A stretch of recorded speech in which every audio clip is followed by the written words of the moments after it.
Hi, my name is Patrick Rodriguez, and I am a current student in the Applied Digital Learning Program at Lamar University. The purpose of this video is to give an overview of the ePortfolio course I have created for teachers. I am currently building this course to help support 3rd through 5th grade teachers. The completion of this course is important as it will provide teachers with important information and skills to teach their students who will construct their own ePortfolio. After completing this course, teachers and campus staff will have learned the importance of how to implement ePortfolios into their classroom. This is an outcome-based course designed in order to help outline the process in order for participants to be successful. The 5-week course will contain weekly tasks, in-person and online discussions regarding ePortfolios and how they pertain to the everyday classroom. At the end of the course, there will be a self-evaluation for participants in the course to describe and reflect upon their experience. The design of this course will closely follow Fink's 3-column table to ensure that the activities and goals are aligned with each other. This course will follow an outcome-based education model as learning will be continuous and learners will take ownership of their learning through reflections and providing and receiving feed-forward on their tasks. During this course, learners will have weekly tasks and/or discussions in order to develop the skills necessary to build their own ePortfolio. Learners will also be provided an outline, syllabus, and course schedule.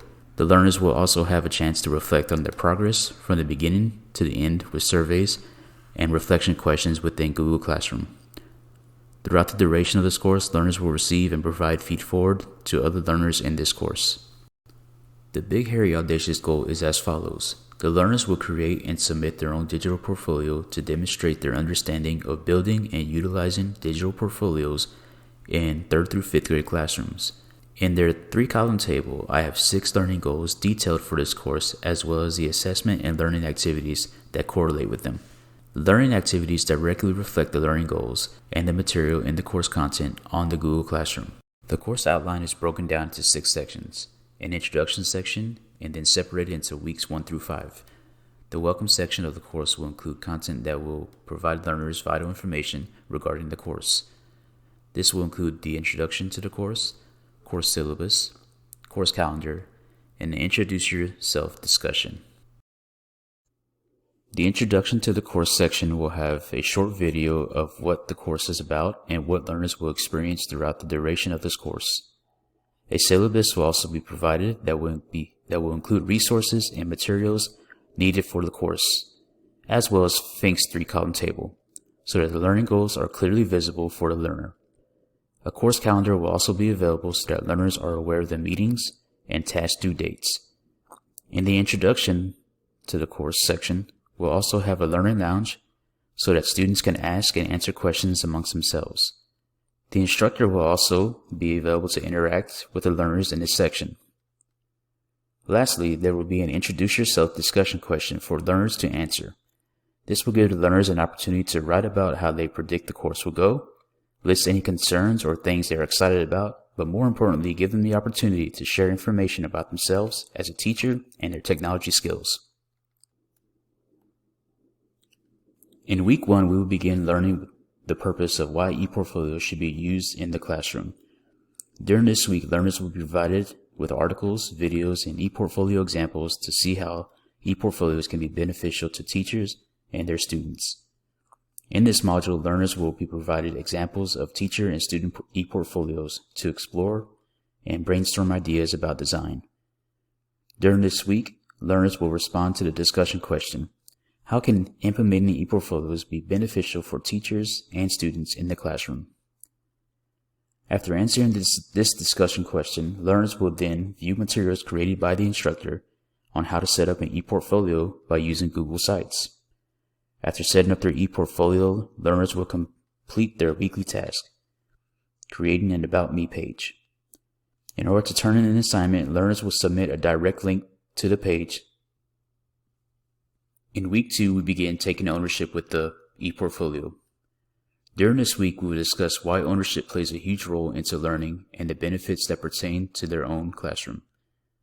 The topic of discussion this week is, what are ways teachers can promote student ownership through the use of ePortfolios?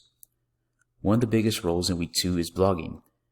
During this week, teachers will learn how to set up a blog through Padlet and embed it onto their own ePortfolio. As this week is a face-to-face meeting, the instructor will present how to set up a blank Padlet to serve as a blog to include on their ePortfolio.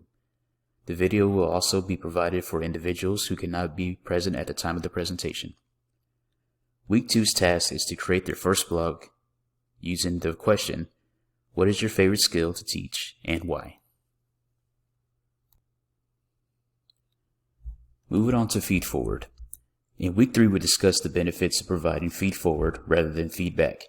In this section, the instructor will provide video resources in order to explain how providing and receiving feed forward benefits teachers and their classrooms.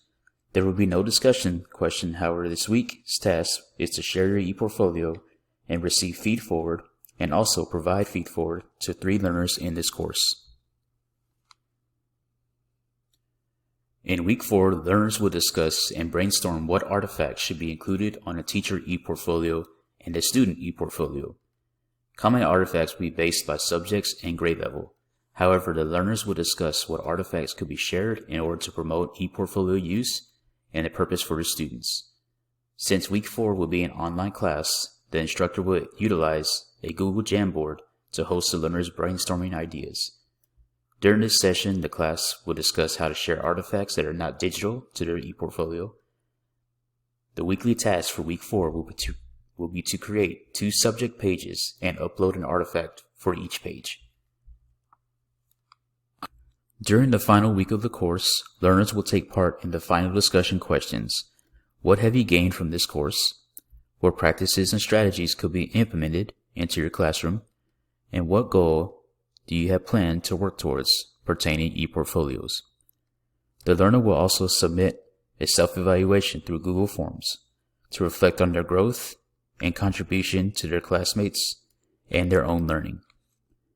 At the completion of the evaluation, the learners will submit the final link to their ePortfolio. The course instructor will then provide feedback for their ePortfolio submissions via video.